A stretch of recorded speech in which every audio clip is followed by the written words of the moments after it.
భూ కబ్జా కేసులో అరెస్ట్ చేసిన మాజీ ఎమ్మెల్యే బొల్లా బ్రహ్మనాయుడును ఉప్పరపల్లి కోర్టులో హాజరుపరిచారు. కోర్టు దగ్గర కూడా పెద్ద సంఖ్యలో చేరుకున్నారు బ్రహ్మనాయుడు అనుచరులు. గండిపేటలోని 10 ఎకరాల ప్రభుత్వ భూమి కబ్జా యత్నం కేసులో నిన్న కాంచీపురంలో బ్రహ్మనాయుడు అరెస్ట్ చేశారు పోలీసులు. అక్కడి నుంచి ట్రాన్సిట్ వారెంట్పై హైదరాబాద్కు తీసుకొచ్చారు. నార్సింగ్ పోలీస్ స్టేషన్లో బ్రహ్మనాయుడు స్టేట్మెంట్ రికార్డ్ చేశారు. అక్కడి నుంచి నేరుగా ఉప్పరపల్లి కోర్టుకు తీసుకువెళ్లారు.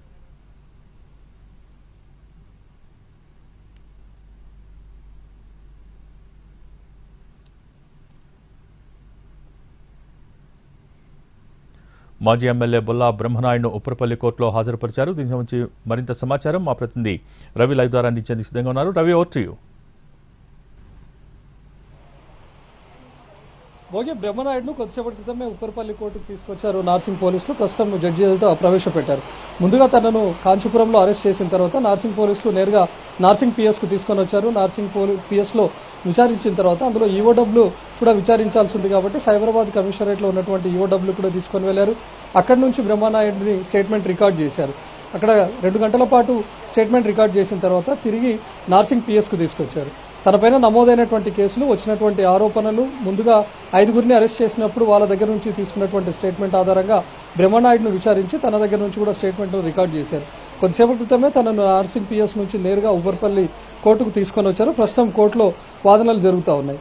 అయితే గడ్డిపేటలో ఉన్నటువంటి ప్రభుత్వ స్థలానికి చెందినటువంటి 100 ఎకరాల్లో 9 ఎకరాలు 9.6 ఎకరాలను వీళ్ళు కబ్జా చేయడమే కాకుండా వాటికి ఫేక్ జీవోలు, ఫేక్ డాక్యుమెంట్లన్నీ సృష్టించారు. తహసీల్దార్ ఇచ్చినటువంటి ఫిర్యాదు మేరకు కేసు నమోదు చేసుకున్న నార్సింగ్ పోలీసులు ముందుగా విచారించారు. అందులో 5గురిని అరెస్ట్ చేశారు. 5గురిలో రాధాకృష్ణ అనే అడ్వకేట్ ఉన్నాడు. తనే చాలా కీలకంగా ఉన్నట్లుగా పోలీసులు గుర్తించారు. రాధాకృష్ణ అదుపులోకి తీసుకున్నటువంటి టైంలో తను ఏ విధంగా ఫేక్ డాక్యుమెంట్ చేశాడు, ఫేక్ జీవోలను ఏ విధంగా క్రియేట్ చేశాడు అనే దానిపైన ఆధారాలు సేకరించారు. ఆ డాక్యుమెంట్స్ లో కూడా క్లియర్ గా చూస్తే అటు కలెక్టర్వి, అదేవిధంగా తహసీల్దార్, ఆర్డీఓ, జాయింట్ కలెక్టర్ వీళ్ళందరివి కలిపి వాళ్ళు ఫోర్జరీ చేశారు. అందులోనే కాకుండా ఏకంగా హైడ్రా కమిషనర్ రంగనాథ్ సైన్ ను కూడా ఫోర్జరీ చేశారు. ఎగ్జాక్ట్ గా వాళ్ళు ఏ విధంగా సంతకాలు పెడతారో అదే విధంగా పెట్టారు. సంతకాలు ప్రాక్టీస్ చేయడానికి వాళ్ళు ఒక బుక్ ను కూడా పెట్టుకున్నారు. మొత్తం 3 బుక్కుల్లో వీళ్ళు ప్రాక్టీస్ చేశారు. ఎప్పుడైతే సంతకం ఎగ్జాక్ట్ గా వస్తుందో అప్పుడే ఆ డాక్యుమెంట్స్ పైన పెట్టారు. సో వాటిపైన ఉన్నటువంటి బాండ్ పేపర్స్ కానీ లేకపోతే స్టాంపులు కానీ ప్రతిదీ నకిలీవే తేల్చారు. వాటిపైన ముద్రించడానికి తీసుకొచ్చినటువంటి రబ్బర్ స్టాంపులను కూడా పోలీసులు స్వాధీనం చేసుకున్నారు. అయితే రాధాకృష్ణ దగ్గర ఉన్నటువంటి బ్యాంక్ ఖాతాల వివరాలు పరిశీలించి ట్రాన్సాక్షన్స్ అన్ని చూసినప్పుడు అందులో బ్రహ్మనాయుడు దగ్గర నుంచి కోట్ల రూపాయలు రాధాకృష్ణకు మరికొంతమంది వ్యక్తులకు ట్రాన్సాక్షన్స్ జరిగినట్లుగా గుర్తించారు. ఆ ఆధారాలతో బ్రహ్మనాయుడు ఇంట్లో కూడా సోదాలు జరిపారు. ఆ తర్వాత బ్రహ్మనాయుడు ఉన్నటువంటి వినుకొండకు వెళ్లారు. అక్కడ కూడా సోదాలు జరిపారు. అక్కడ తను లేకపోవడంతో పరారీలో ఉన్నాడని చెప్పారు.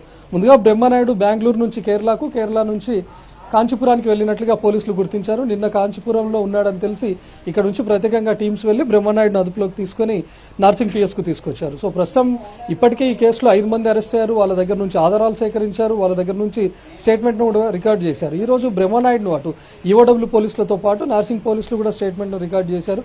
మరి ఏం జరుగుతుంది, ఇప్పుడు కోర్టు కూడా రిమాండ్ విధించే అవకాశం ఉంటుంది. ఆ తర్వాత బ్రహ్మనాయుడును కస్టడీలోకి తీసుకొని విచారిస్తే బ్రహ్మనాయుడు ఎందుకు రాధాకృష్ణకు అన్ని కోట్ల రూపాయల ట్రాన్సాక్షన్ చేయాల్సి వచ్చింది అనే దానిపైన క్లారిటీ వచ్చే అవకాశం ఉంటుంది. సో ఇప్పటికే నార్సింగ్ పోలీసులు 5 మంది దగ్గర ఉన్నటువంటి ఆధారాలన్నీ సేకరించారు. చూస్తే క్లియర్ గా ఎగ్జాక్ట్ గా రంగారెడ్డి కలెక్టర్ ఏ విధంగా సంతకం పెడతాడు, వాళ్ళు ఏ విధమైనటువంటి స్టాంప్స్ ను వాడతారు, ఒక ల్యాండ్ ను ప్రభుత్వ ల్యాండ్ ప్రైవేట్ వ్యక్తుల దగ్గరికి వెళ్ళాలి అంటే ఏ విధంగా ప్రాసెస్ జరుగుతుంది, ముందుగా తహసీల్దార్ గానీ, ఆర్డీఓ, ఆ తర్వాత కలెక్టర్, ఆ తర్వాత హైడ్రా నుంచి అనుమతులు, ఇవన్నీ ఒక ప్రొసీజర్ ప్రకారమే జరిగినటువంటి విధంగా ఫేక్ డాక్యుమెంట్లను వీళ్ళందరూ క్రియేట్ చేశారు. వాళ్ళ సంతకాలను ఫోర్జరీ చేసి కూడా. సో దానిపైన ఇప్పటికే ఆ డాక్యుమెంట్లను కలెక్ట్ చేశారు. వాళ్ళు సంతకాలు ప్రాక్టీస్ చేసినటువంటి బుక్స్ ను కూడా స్వాధీనం చేసుకున్నారు. కాబట్టి ఇందులో బ్రహ్మనాయుడు ఎందుకు ట్రాన్సాక్షన్ చేయాల్సి వచ్చింది కోట్ల రూపాయలు, రాధాకృష్ణకు బ్రహ్మనాయుడుకు ఉన్నటువంటి లింక్ పైన ప్రస్తుతం పోలీసులు ఆరా తీస్తున్నారు. ఆ స్టేట్మెంట్ ఆధారంగా కస్టడీలోకి తీసుకొని విచారించే అవకాశం ఉంటుంది. Thank you Ravi.